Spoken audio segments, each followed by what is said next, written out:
profesional. Nah, makanya saya senang ketika Pak Budi terlibat di diskusi ini.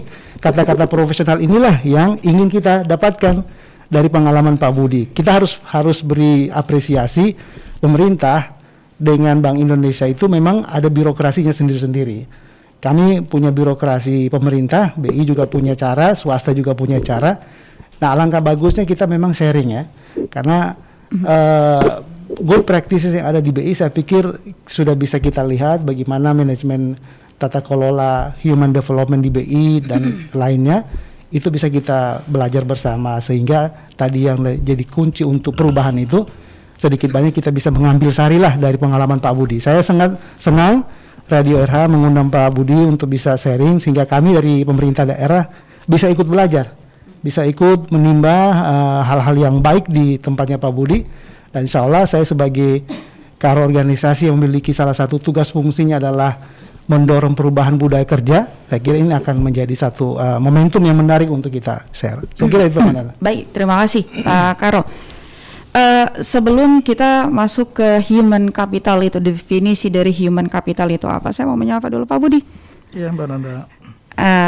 Tidak melenceng kan dari BI sebenarnya untuk untuk topik kita di pagi hari ini, karena kita bicara penguatan transformasi, contoh seperti yang disampaikan oleh Pak Karo tadi terkait dengan ASN gitu. Ya, makasih Mbak Nanda ya. Memang saya kira ini sangat relevan ya. Jadi bukan berarti kalau Bank Indonesia atau merupakan bank sentral di suatu negara ya seperti di Indonesia ini tidak concern terhadap yang namanya organisasi atau transformasi tadi. Baik. Jadi saya kira tadi seperti yang sudah disampaikan Pak Karo ya, bahwa transformasi ini memang dilakukan di semua lini organisasi. Jadi baik yang swasta, yang pemerintah atau lembaga negara seperti kami, dan juga mungkin masyarakat secara umum gitu ya. Kenapa transformasi ini sangat diperlukan gitu, termasuk juga di Bank Indonesia. Nah, ya tadi ya kami di sini bukan ingin mengajari, tapi benar lebih ke sharing gitu ya. Mengapa unsur transformasi ini penting, terutama terkait dengan sumber daya manusianya. Nah, jadi kalau pengalaman di Bank Indonesia juga tidak semua, kalau dalam tanda kutip, di Bank Indonesia ini orang-orang yang kompeten, hebat-hebat. Nah, awalnya nggak seperti itu juga. Memang kita dari awal itu sudah merekrut ya, dari mulai merekrut karyawan itu memang kita harus memilih yang terbaik gitu. Baik. Tapi bukan hanya itu saja, tapi yang paling penting adalah bagaimana mengembangkan sumber daya manusia itu menjadi penting. Karena apa tadi? Kenapa ya? Karena pertama, memang perubahan ini terjadi begitu cepat. Kita akan mengalami yang namanya ada perubahan budaya kerja di semua lini ya, karena adanya beberapa perubahan di berbagai sektor. Contohnya dengan perkembangan teknologi ya, inovasi teknologi yang sekarang ini berkembang dengan cepat. Kita tidak sadar bahwa nantinya bahwa kita tadi bekerja bisa saja tidak bekerja karena adanya disrupsi teknologi tadi gitu. Sepakat. Sebagai contoh misalnya, ini konkretnya juga, mungkin kita ada divisi pelayanan gitu ya. Nah, tapi dengan adanya teknologi nanti bisa-bisa divisi layanan itu tidak ada. Karena semuanya bisa langsung dilakukan oleh masyarakat kepada sistem yang ada di lembaga tersebut ya gitu ya. Contoh di perbankan, kita di Bank Indonesia seperti itu. Kemudian yang kedua juga perubahan ekonomi global ini juga sudah berubah. Gitu. Jadi perkembangan ekonomi sudah berubah drastis. Nah, oleh karena itu kenapa Bank Indonesia juga perlu concern terhadap masalah transformasi ya, karena kita ada 4 transformasi yang paling penting dilakukan. Pertama, transformasi kebijakan. Baik. Karena perubahan yang berubah ini, kebijakan BI pun harus berubah. Baik. Karena nanti tidak efektif. Ya. Karena kita ada kajian-kajiannya juga ya, seperti itu. Nah, kemudian yang kedua adalah bagaimana kita melakukan transformasi organisasinya. Nah, ini bagiannya Pak Arianto benar nih di sini. Karena kalau kebijakannya berubah, pasti ada tempat atau rumah yang harus disiapkan gitu ya. Maksudnya tadi mungkin SKPD-nya seperti apa yang cocok dengan perkembangan atau kebijakan yang sekarang. Nah, itu yang kedua ya, tadi transformasi kebijakan, kemudian organisasi. Nah, yang ketiga nih yang penting juga nih adalah bagaimana mengisi orang-orangnya. Jadi transformasi SDM-nya. Tidak hanya sekedar semboyan integritas. Nah, betul. Bukan hanya semboyan atau misalnya organisasinya ada, tapi kalau organisasinya tidak didukung oleh SDM yang bagus, akhirnya tidak mencapai sesuai dengan visi misi dari ya mungkin kalau pemerintah daerah itu sendiri. Dan yang terakhir yang paling penting adalah bagaimana kita juga melakukan transformasi yang namanya budaya kerja. Ya. Budaya kerja dan digitalisasi. Nah ini karena sekarang eranya teknologi, Bank Indonesia menambahkan digitalisasi. Kenapa? Karena visinya berubah. Ya. Nah jadi visi Bapak Gubernur Eri Warjo sekarang ini berubah. Jadi kita ingin menjadi ya bank sentral digital terdepan. Nah ini berat ini bukannya digital sebentar terdepan. Kita kasih aplaus aja dulu dong bank sentral digital ini di dunia loh. Luar biasa. Digital. Nah kalau mungkin Mbak Nana nanya ya, apa udah digitalisasi semua belum nih kita? Belum juga Mbak Nanda. Nah tapi kita harus mengarah ke sana. Nah tapi percepatan bagaimana caranya? Nah nanti kita bisa diskusi lebih dalam terkait dengan bagaimana kita melakukan proses merubah mindset dari para SDM kita untuk mengarah ke digitalisasi tersebut. Nah, Pak Budi ditahan sebentar, ini sangat menarik.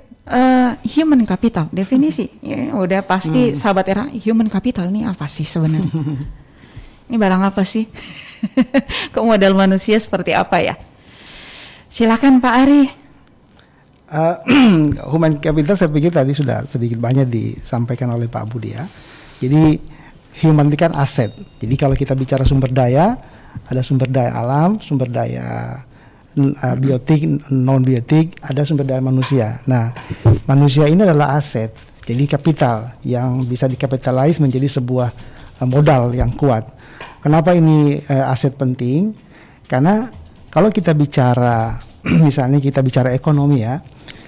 Ekonomi itu kan sebuah matter ya, tapi siapa yang akan mengeksplor, siapa yang akan melakukan, siapa yang akan mendrive, ya manusia, bukan barang mati kan, pasti manusia.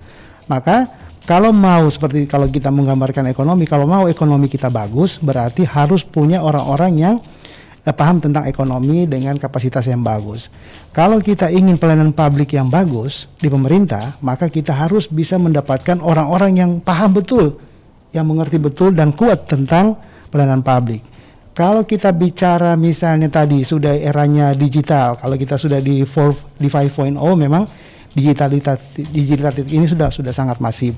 Sehingga mau tidak mau ASN harus mampu masuk ke level itu. Nah, ini harus dipahami sebagai kapitalisasi sumber daya manusia dalam rangka memberi mereka penguatan. Nah, kemudian kalau bicara human capital, kita sebetulnya bicara kompetensi sebenarnya. Kalau dari bahasa pemerintah itu kompetensi. Kalau kompetensi itu bahasa umumnya kadang-kadang dibilang sebagai kapasitas, kemampuan. Nah, kalau bicara kompetensi akan panjang nanti akan dijelaskan di belakang.